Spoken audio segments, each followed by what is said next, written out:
Ngomong-ngomong, kapan manajemen berkantor di Indonesia? Nah, ini juga salah satunya nih ya. Ini juga kebetulan lagi dibahas, jadi sekalian.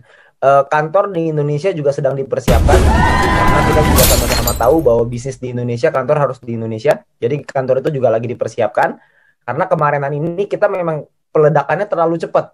Jadi mau nggak mau harus ada manajemen yang dadakan dulu. Nah, sekarang ini sudah mulai running, lagi dipersiapkan untuk kantor di Indonesia. Jadi nanti kalau kantor ada di Indonesia pasti akan di-announce lah. Gak mungkin nggak. Ya karena saya yakin nanti kantornya itu nggak tahu deh itu kayak apa tawuran mungkin di dalam situ ya. Saya nggak tahu deh. Bakal rame banget pasti yang datang. Tapi nanti pasti akan dikasih lihat. Boleh lihat jempol yang bisa membawa kesuksesan. Wih, mantap. Wih, jempolnya mantap. Jempolnya mantap nih. Susah nih jempolnya. Untuk tadi e-commerce. Oke, Ya, e-commerce ini problemnya adalah di perizinan.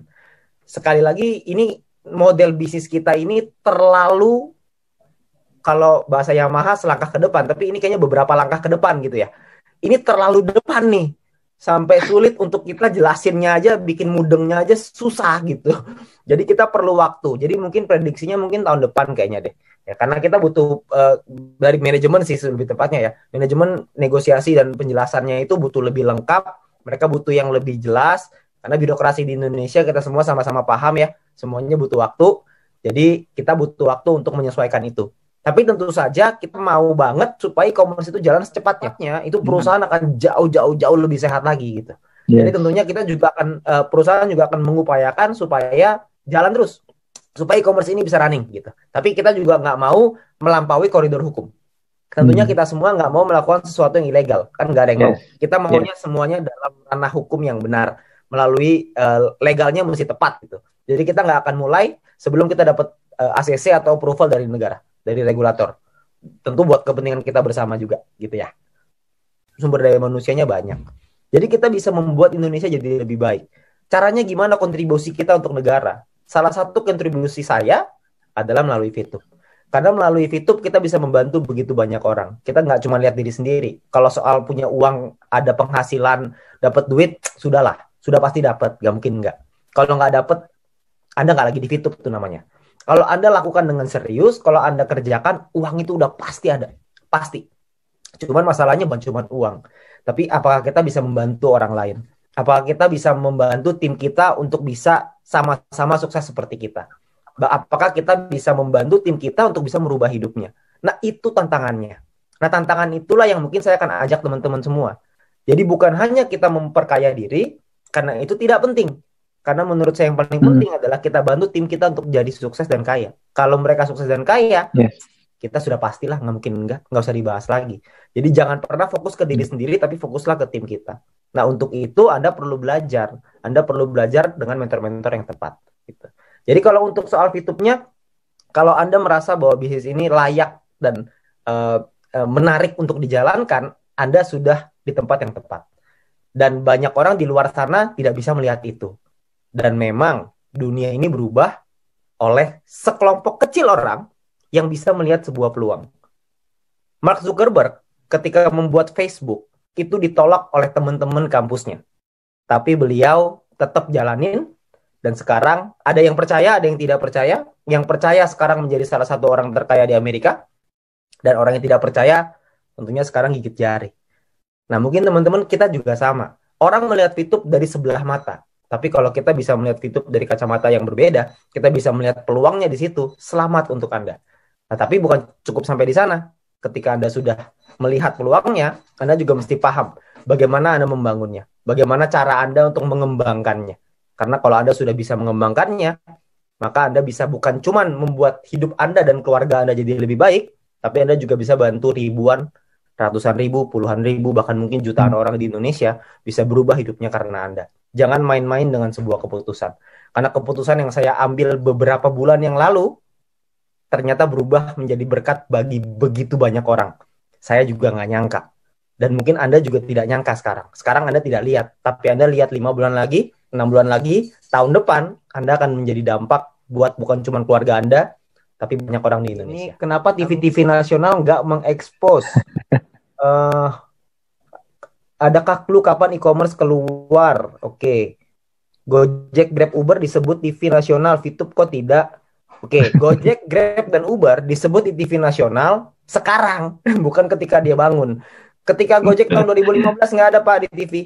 Itu boro-boro di TV, di SMS mungkin ada. Tapi kalau di TV kayaknya nggak ada. Kalau misalkan sekarang tentu saja gitu. Tapi kita lihat VTube 5 tahun lagi, jangankan di TV Pak, di bioskop juga ada mungkin nanti. Semuanya akan ada.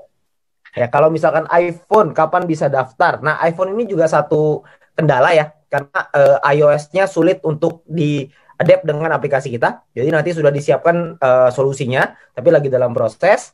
Terus kalau untuk tadi e-commerce, e-commerce ini problemnya adalah di perizinan. Sekali lagi, ini model bisnis kita ini terlalu, kalau bahasa Yamaha selangkah ke depan, tapi ini kayaknya beberapa langkah ke depan gitu ya. Ini terlalu depan nih, sampai sulit untuk kita jelasinnya aja, bikin mudengnya aja susah gitu. Jadi kita perlu waktu. Jadi mungkin prediksinya mungkin tahun depan kayaknya deh. Ya, karena kita butuh dari manajemen sih lebih tepatnya ya. Manajemen negosiasi dan penjelasannya itu butuh lebih lengkap. Mereka butuh yang lebih jelas. Karena birokrasi di Indonesia kita semua sama-sama paham ya. Semuanya butuh waktu. Jadi kita butuh waktu untuk menyesuaikan itu. Tapi tentu saja kita mau banget supaya e-commerce itu jalan secepatnya. Itu perusahaan akan jauh lebih sehat lagi gitu. Jadi tentunya kita juga akan perusahaan juga akan mengupayakan supaya jalan terus, supaya e-commerce ini bisa running gitu. Tapi kita juga nggak mau melampaui koridor hukum. Tentunya kita semua nggak mau melakukan sesuatu yang ilegal, kan nggak ada yang mau. Kita maunya semuanya dalam ranah hukum yang benar, melalui legalnya mesti tepat gitu. Jadi kita nggak akan mulai sebelum kita dapat ACC atau approval dari negara, dari regulator. Tentu buat kepentingan kita bersama juga gitu ya. Pernah nggak Metro TV iklan di RCTI? Nah, ini dijawabin sendiri. Terima kasih. Income Bapak sekarang berapa per bulan? Kalau income sih mungkin ya CRV lewat lah ya 1 bulan gitu. Amin. CRV kebelilah, CRV 1 bulan tuh kebeli. Lumayan untuk punya keleluasaan dalam segi finansial. Kalau misalkan dibilang kaya raya banget, enggak juga lah, masih banyak banget lah yang lebih kaya, yang punya gudang garam juga lebih gila-gilaan gitu. Tapi kalau misalkan keleluasaan dari segi income, dari segi pengeluaran ya makan-makan nggak mikir lah gitu. Makan-makan nggak mikir. Ngomong-ngomong, kapan manajemen berkantor di Indonesia? Nah, ini juga salah satunya nih ya. Ini juga kebetulan lagi dibahas jadi sekalian. Kantor di Indonesia juga sedang dipersiapkan karena kita juga sama-sama tahu bahwa bisnis di Indonesia, kantor harus di Indonesia. Jadi kantor itu juga lagi dipersiapkan karena kemarinan ini kita memang peledakannya terlalu cepat. Jadi mau nggak mau harus ada manajemen yang dadakan dulu. Nah, sekarang ini sudah mulai running, lagi dipersiapkan untuk kantor di Indonesia. Jadi nanti kalau kantor ada di Indonesia pasti akan di-announce lah. Nggak mungkin nggak. Ya karena saya yakin nanti kantornya itu nggak tahu deh itu kayak apa, tawuran mungkin di dalam situ ya. Saya nggak tahu deh. Bakal rame banget pasti yang datang. Tapi nanti pasti akan dikasih lihat. Boleh lihat jempol yang bisa membawa kesuksesan. Wih, mantap. Wih, jempolnya mantap. Jempolnya mantap nih. Susah nih jempolnya. Kenapa untuk registrasi harus berusia 18 tahun? Karena kalau di bawah 18 tahun nanti kita ditangkap sama Depnaker. Karena tidak boleh mempekerjakan orang di bawah umur. Yang hadir kasih 10 VP masing-masing. Waduh, daripada saya kasih ikan lebih baik saya kasih pancingannya. Kenapa kalau searching di Google tentang VTube pasti yang keluar adalah VTube penipuan? Oh iya tentu saja, karena perusahaan bagus harus dijelek-jelekan dong. Karena perusahaan jelek mau diapain lagi? Kapan izin Kominfo balik? Kenapa kita harus pakai NIK? Oke. Izin Kominfo ini masalah waktu ya. Jadi ini juga sama. Jadi kalau misalkan proses legalnya ini sudah mendekati fase akhir. Jadi ketika itu sudah selesai, maka semua izin juga pasti akan dipulihkan. Cuma itu butuh waktu aja untuk penyelesaian sedikit lagi. Jempolnya panjang banget ya, gak buntet. Makanya rezekinya panjang. Bisa aja dulu waktu gua susah nggak begitu. Kenapa harus pakai nick? Karena kalau nggak pakai nick, nanti satu orang bisa bikin ID banyak banget dong. Karena kan harus diverifikasi apakah manusia atau robot, kan gitu. Kalau misalkan isinya robot semua kan pusing. Jadi kan harus ada KYC namanya. Jadi perlu ada yang diituin lah, yang dicek gitu. Ini udah gampang banget loh, cuma NIK doang. Harusnya tuh nggak begini nih. Harusnya tuh ada selfie-nya, ada fotonya, ada apa gitu. Harusnya ada beberapa lagi. Betul. Berarti Vito masih di R&D terus ya? Oh tentu saja jelas. Karena yang namanya bisnis, kalau misalnya tidak bertumbuh terus, maka bisnis itu akan mati. Seperti contoh, kita ambil contoh paling gampang, Bluebird sama Gojek. Siapa sih yang dulu yang punya Bluebird itu salah satu orang terkaya di Indonesia loh, top 50 kalau nggak salah terkaya di Indonesia. Sekarang Bluebird ini ketika dibangun itu nggak ada yang berani melawan tuh. Taksi nomor satu pasti Bluebird, gak ada lawannya. Ada Bluebird, Silverbird, GoBird, semuanya, Wheelbird juga ada di situ. Tidak ada satu orang pun yang bisa menyangkal bahwa Bluebird itu taksi nomor satu di Indonesia. Nah, tapi ketika Gojek itu muncul, Gokar itu muncul, terjadi apa ya namanya ya? Terjadi ribut gitu antara Gokar, supir Gokar dengan taksi. Katanya ini nggak fair lah, apalah segala macam. Dari pihak Bluebird itu juga ngotot, tidak mau beradaptasi dengan perubahan, nggak mau ikutin dengan online. Yang terjadi adalah Gojeknya sekarang membeli sahamnya Bluebird. Jadi yang tadinya kompetitor, Bluebird tadinya di atas, sekarang Bluebird mau nggak mau bekerja sama dengan Gojek gitu. Jadi namanya bisnis harus terus berubah. Begitu juga dengan Vito, pasti akan ada perubahan. Kalau Anda tanya akan berubah atau enggak, dijamin pasti akan berubah. Karena kalau nggak berubah, kita akan punah. Yes. Jadi mau nggak mau harus seperti itu. Bapak sendiri menjalankan misi dengan modal 0,3 apa fast track? Ya tentu saja 0,3 Bapak. Zaman saya pertama kali bergabung, EC aja tidak dibuka. Tidak ada EC, mau beli sama Sopo. Tentu saja pakai gratis, mau pakai apa lagi? Dulu 0,3 tuh seru sekali loh. Betul, betul. Kita nunggu loh berbulan-bulan supaya dapat 0,3. Gila, launching tuh dengan semangat selesaiin, 0,3 pertama nih. Bangga dapat 0,3 itu bangga banget.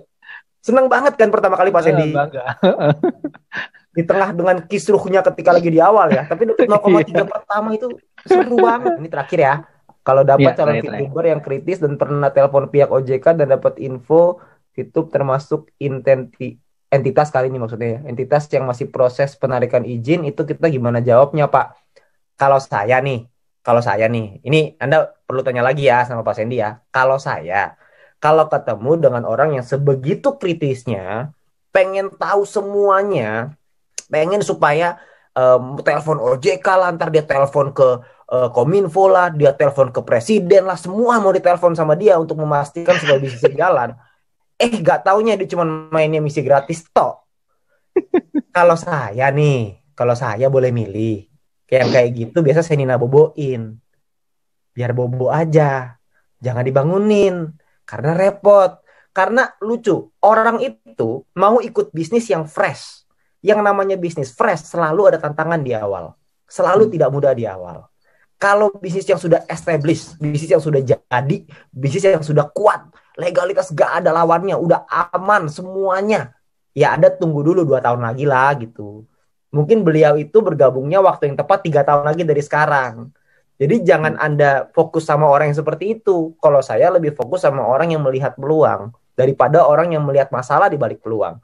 Karena kalau ketemu orang yang nyarinya masalah, Anda kasih solusi, dia cari lagi masalahnya. Anda kasih solusi, dia cari lagi masalahnya. Anda nanya sama saya cara jawabnya gimana? Cara jawabnya adalah jangan dijawab. Kalau saya sih begitu. Makin dijawab, makin panjang. Jadi mendingan nggak usah. Kalau saya sih begitu ya, tapi Anda bisa tanya lagi dengan Pak Sandy. Mungkin Pak Sandy punya trik yang lebih mantep. Jadi thank you teman-teman semuanya. Saya udah kasih kesempatan untuk sharing di sini.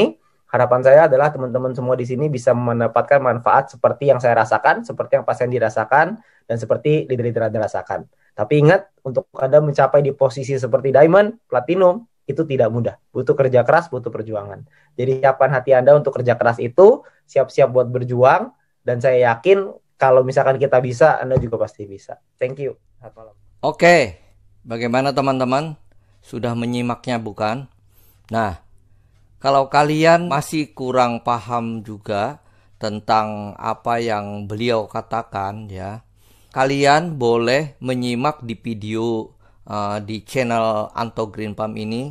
Jadi untuk kalian boleh klik di atas ini ya, yang ada timbul di atas ini. Silahkan kalian klik saja. Di situ kalian bisa tonton. Terima kasih buat kalian. Sebelumnya kalian boleh subscribe channel ini dan klik tombol loncengnya apabila kalian ingin mendapatkan info-info terbaru dari saya.